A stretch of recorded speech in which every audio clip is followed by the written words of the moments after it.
18th, trending na naman ang ating Mahalima, this time around sa Amerika, sa Colorado.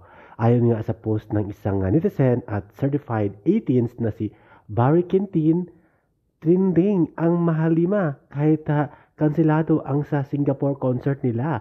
Kaya naman narito ang post ni Barry Quintin, certified 18th na trending talaga ang Mahalima sa Colorado, US of A.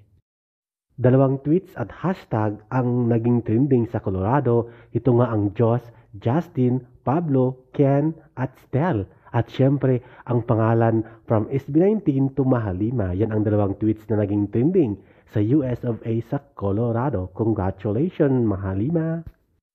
Ito nga at tinaguri ang trendsetter ang Mahalima dahil sa walang tigil na pagiging trending hindi lang sa Pilipinas at sa buong mundo. Congratulations!